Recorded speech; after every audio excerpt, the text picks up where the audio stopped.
Good morning students, महाविद्यालय के YouTube channel में आपका स्वागत है। आज हम बात करेंगे प्रथम कोटि तथा उच्च घात के अवकल समीकरण के आगे के बारे में। पांच अवकल समीकरण का जो वर्गीकरण है वो 5 तरीके से हो सकता है, जिसमें हम पहला पढ़ चुके हैं कि पी के लिए हल करने होने योग्य समीकरण के बारे में पढ़ चुके हैं, वाई के लिए हल होने योग्य समीकरण के बारे में पढ़ चुके हैं, एक्स के लिए हल होने योग्य समीकरण के बारे में पढ़ चुके हैं। और इससे पिछले वीडियो में हम क्लैरो का समीकरण और लैग्रेंज का समीकरण के बारे में पढ़ चुके हैं कि लैग्रेंज का समीकरण है y = x into F of P plus capital F of P रूप का होता है, और जो क्लैरो का समीकरण है वो y = px plus F of P रूप का होता है। और उसे किस प्रकार से हम हल करते हैं, डिफरेंशियल करके इसके उसको हल करते हैं। तो ये हम 5 तरीके से जो विशेष अवकल समीकरणों का वर्गीकरण है वो हम पढ़ चुके हैं, इनका सॉल्यूशन कैसे निकालते हैं वो हम पढ़ चुके हैं। और इस वीडियो को में हम उसी को आगे कंटिन्यू करते हैं कि हम आज पढ़ेंगे कि क्लैरो का जो समीकरण है, क्लैरो के समीकरण के रूप में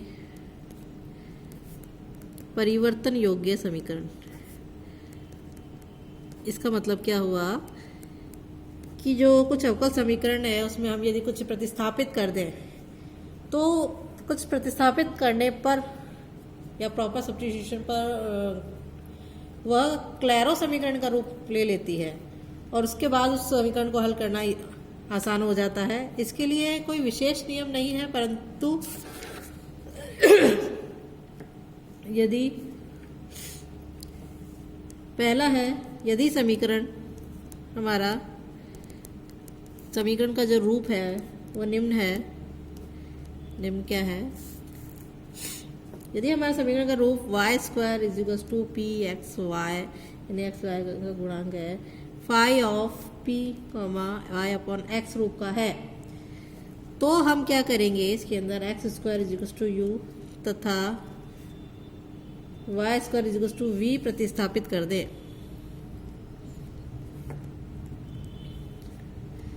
तो यह समीकरण क्लैरो का समीकरण बन जाता है। यह क्लैरो के समीकरण का रूप ले लेता है और फिर हम इसे हल कर सकते हैं। दूसरा है हमारे पास, यदि समीकरण का रूप हमारे पास है e⁻my into n minus mp bracket बंद = f of p into e⁻my minus nx, इस रूप का है समीकरण हमारा। तो हम क्या करेंगे, e⁻nx = u पुट करेंगे और e⁻my v पुट करेंगे, और यह फिर क्लैरो रूप का समीकरण बन जाता है।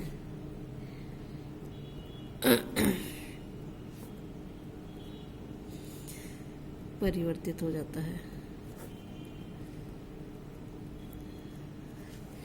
इससे रिलेटेड क्वेश्चन ले लेते हैं कि किस प्रकार हम इसे परिवर्तित करते हैं। क्वेश्चन है हमारे पास, हल कीजिए y - 2xp प्लस ay/p² = 0। इसको सॉल्व करना है हमें। सबसे पहले हम दिए हुए समीकरण में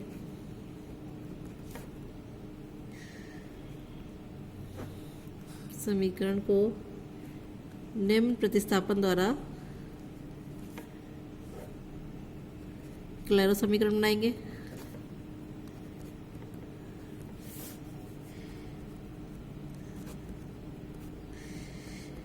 हम क्या करेंगे, यहाँ पर y² = v पुट कर देंगे।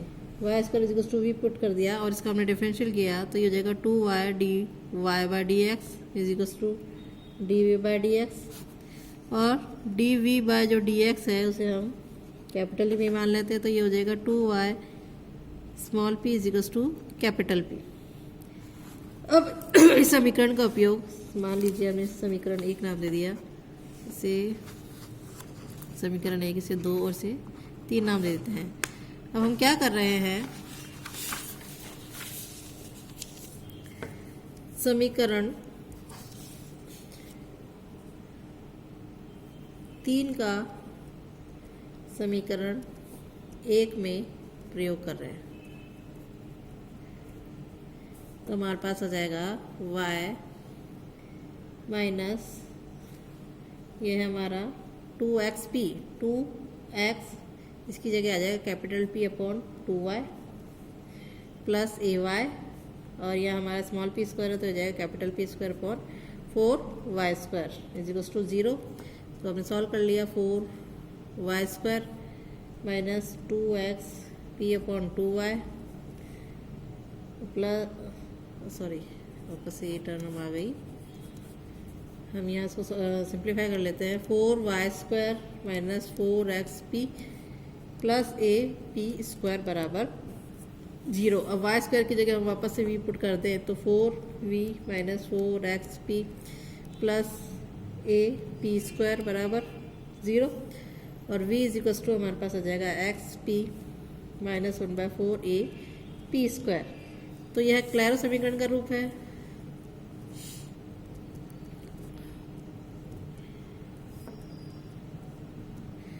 इसलिए इसका जो व्यापक हल है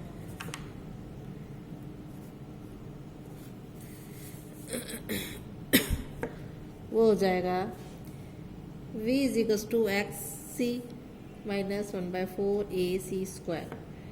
ये और सिंप्लीफाई कर ले तो ये जाएगा y square is equals to cx minus 1/4 ac square. ये इसका हल होगा। तो इस प्रकार हम इसे हल कर सकते हैं। एक क्वेश्चन और ले लेते हैं हम। क्वेश्चन है हमारे पास, हल कीजिए x square plus y square into 1 plus p का whole square minus 2 into x plus y into 1 plus p into x plus y p plus x plus y p का होल स्क्वायर बराबर 0। इसे हमें हल करना है, तो इसमें हम समीकरण लिख लेते हैं। पहले इस समीकरण में हम 1 प्लस पी का होल स्क्वायर का सबसे पहले भाग दे देते हैं। भाग देने पर हमारे पास समीकरण बन जाएगी x square plus y square minus 2 of x plus y into x plus y p upon 1 plus p, बचेगा एक ब्रैकेट, और यहाँ आ जाएगा x plus y p upon 1 plus p का होल स्क्वायर बराबर 0। इसे हम समीकरण 1 नाम दे देते हैं। अब इस समीकरण को क्लैरो समीकरण में बदलने के लिए हम क्या करेंगे, हम लेंगे एक्स, मान लेंगे है ना, x square plus y square is equals to u, और x plus y is equals to v put करेंगे। अब ये हमने समीकरण 1 में इसका सबसे पहले इसका एक्स के सापेक्ष अवकलन करेंगे। एक्स के सापेक्ष अवकलन किया तो हमारे पास आ जाएगा 2x प्लस वाई पी बराबर d u by d x, और ये आ जाएगा 1 plus p is equals to d v upon d x. यहाँ पर हमारे पास इसीलिए ये हो जाएगा 2 into x plus y p upon 1 plus p, और इसे लिखा तो ये हो जाएगा d u upon d v, इसका भाग दे दिया, और ये हमारे पास कैपिटल भी मान लिया हमने, d u upon d v को हमने मान लिया कैपिटल पी। इस समीकरण का इसका प्रयोग हमने समीकरण 1 में किया तो हमारे पास आ जाएगा u minus v capital P plus 1/4 p square बराबर 0, जो कि हमारी क्लैरो समीकरण का रूप है। अब इसे और u is equals to v capital P minus 1/4 capital P square ये लिखा, जो कि हमारा क्लैरो समीकरण का रूप है और इसलिए इसका व्यापक हल हो जाएगा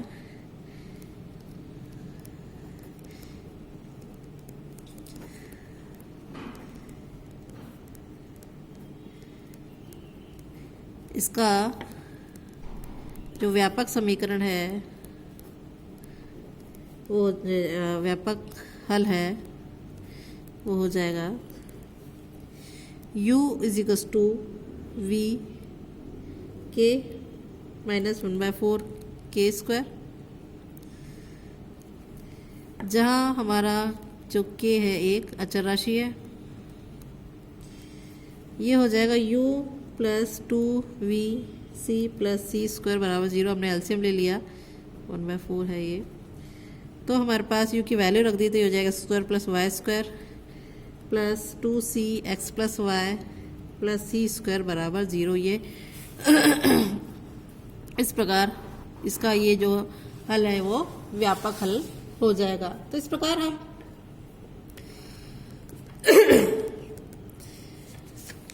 समीकरण को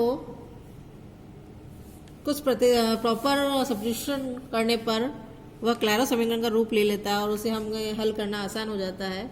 आज इस वीडियो में हमने ये पढ़ा और इससे रिलेटेड क्वेश्चन लिए। आज के लिए इतना ही। ओके।